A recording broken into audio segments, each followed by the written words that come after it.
Bonjour mes amis. Nous avons cette semaine un texte d'Isaïe. Dieu vient rassembler toutes les nations. Je me suis amusé à le lire en pensant au Québec, en pensant à Montréal, en pensant à nos régions qui, depuis des décennies, reçoivent des hommes et des femmes de partout. Parole du Seigneur. Je viens rassembler les hommes de toute nation et de toute langue. C'est une expérience qui n'a rien d'abstrait pour un Montréalais. Ils viendront et verront ma gloire. Ça, c'est une espérance. Parce que nous, on se pose beaucoup de questions sur parfois le sentiment d'être envahi, le sentiment de recevoir toutes sortes de cultures qui nous sont étrangères. Nous avons, en Église, on a l'impression d'être en voie de disparition. Nos paroisses se vident. Alors, ils viendront, ils verront ma gloire. Alors, est-ce que nous serons en mesure de leur signifier et de leur laisser voir cette gloire du Seigneur? Et je mettrai un signe au milieu d'eux. J'enverrai des rescapés de mon peuple. C'est à peu près le sentiment que j'ai. J'enverrai des rescapés de mon peuple vers les nations les plus éloignées. Alors, voyez-vous, pour nous, ça a un avantage. On n'a pas besoin de voyager. On n'a même pas besoin de changer de terre. Ils viennent chez nous. Vers les îles lointaines qui n'ont pas entendu parler de moi et qui n'ont pas vu ma gloire. Alors, le Seigneur tient à ce que sa gloire soit vue, mais on sait que la gloire de Dieu, c'est l'homme debout, hein? C'est l'homme ressuscité, c'est l'homme vivant. Ces messagers de mon peuple l'annonceront parmi toutes les nations. Ils ramèneront tous vos frères en offrande au Seigneur sur des chevaux ou des chariots en litière à dos de mulets ou de dromadaires. Alors, il semble que ce n'est pas très important, les moyens de transport. Toutes les façons de s'y rendre sont bonnes. Et ils les conduiront jusqu'à ma montagne sainte. Alors, un lieu d'unité, un lieu où un peuple peut se rassembler. On a déjà une image de ça si on va faire un petit tour à l'Oratoire Saint-Joseph.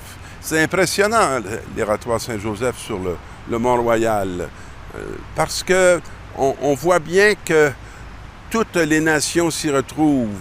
Toutes les différences viennent s'y recueillir, viennent rencontrer ce Dieu qui les habite, qui parfois n'ont pas nécessairement le même nom que le nôtre, mais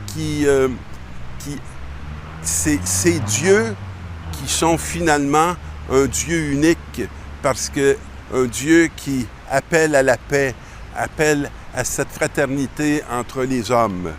Et même, je prendrai des prêtres et des Lévites parmi eux.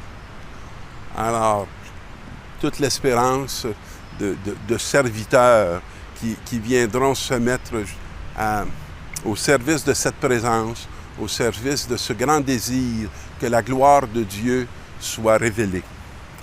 Et dans la deuxième lecture, il nous dit ceci: « Frères, n'oubliez pas cette parole de réconfort qui vous est adressée comme à des fils.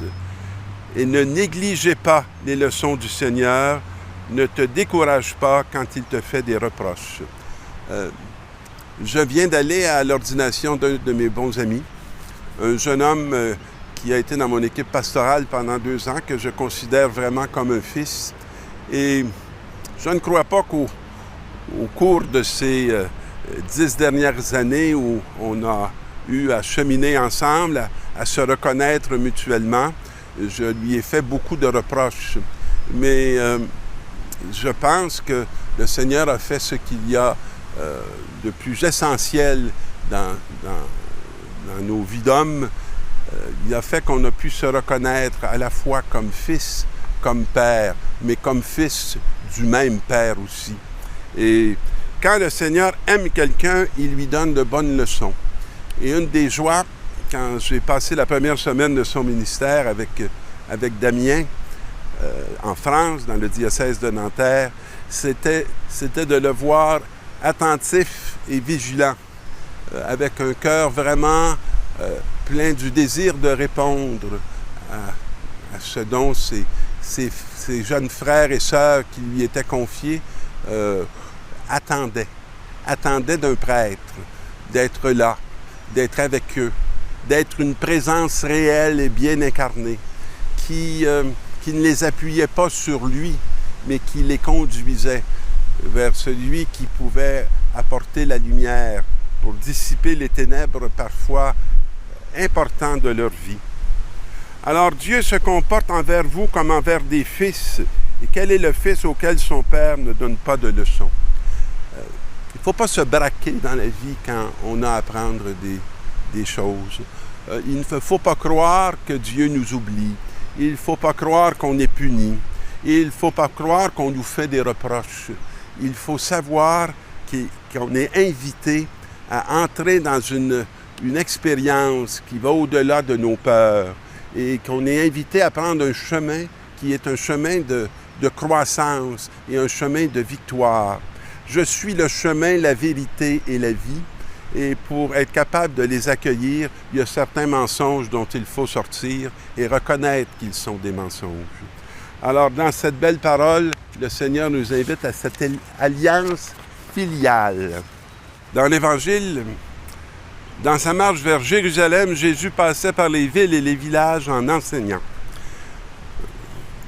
Intéressant, cette marche vers Jérusalem, le lieu de la confrontation, le lieu où il va avoir à faire face au monde. Et il passe dans tous ces villes et villages. Et quelqu'un lui dit, est-ce qu'il va y avoir peu de gens à être sauvés? Alors, ça doit être un comptable. Hein? Et Jésus n'a pas tellement de mentalité de comptable. Alors, il leur dit, efforcez-vous d'entrer par la porte étroite, car je vous le déclare, beaucoup chercheront à entrer et ne le pourront pas. Alors, il y a une porte étroite. Il y a une porte qui est large. Mais efforcez-vous d'entrer par la porte étroite, par la petite porte. À chercher dans les événements de votre vie la petite porte qui est là pour conduire au royaume. Et beaucoup chercheront et ne pourront pas. Alors, ça appartient non pas à un chiffre, ça appartient à une attitude. Chercher, désirer, vouloir entrer dans le royaume de Dieu, ne pas être à l'extérieur de ce royaume. Le pape François est très interpellant souvent dans cette dimension-là. Et lorsqu'il nous présente les pauvres, il nous les présente comme vraiment la porte qui est étroite. Et si notre vie exclut les pauvres, c'est comme si elle reste dans cette grande espace qui risque d'être un lieu facile pour la perdition. Mais ce contact privilégié avec ces petits peuvent nous aider à découvrir une autre voie qui est celle qui nous donne d'entrer dans une réalité qui vient de Dieu. Alors, quand le maître de la maison se sera levé et aura fermé la porte, hein, c'est le mot ressuscité, quand il se sera mis debout, alors, est-ce qu'on se met debout? Est-ce qu'on est en train de se mettre debout avec le Christ? Alors, il dit, et que vous serez dehors. Vous ne serez pas à l'intérieur de cette dimension. Alors, beaucoup vont venir frapper en disant, ouvre-nous, Seigneur.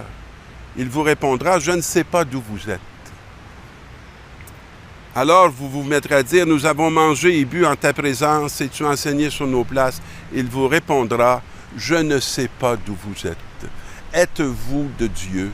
Êtes-vous de l'Esprit?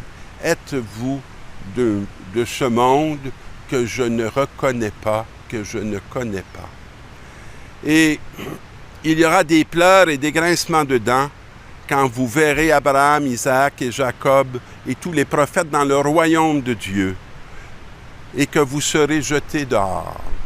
Alors, mes amis, j'aimerais mieux traduire par « et que vous vous aurez mis dehors », que vous serez demeurés à l'extérieur. C'est comme si le Seigneur nous disait qu'on a cette possibilité, on a cette chance, on a cette opportunité d'entrer, hein, d'y adhérer. Alors on viendra de l'Orient et de l'Occident, du Nord et du Midi, prendre place au festin dans le royaume de Dieu. Et le festin du royaume de Dieu, c'est la vie qui nourrit, c'est le pain de vie. C'est cette abondance, je dirais, de justice, de paix et de joie. Or, il y a des derniers qui seront premiers et des premiers qui seront derniers. Pour moi, il y a même une espérance dans cette façon d'exprimer, c'est que il y a des gens qui auront reçu toute cette révélation et qui l'auront reçue tôt, mais qui n'y seront pas entrés. Alors, ils deviendront des derniers.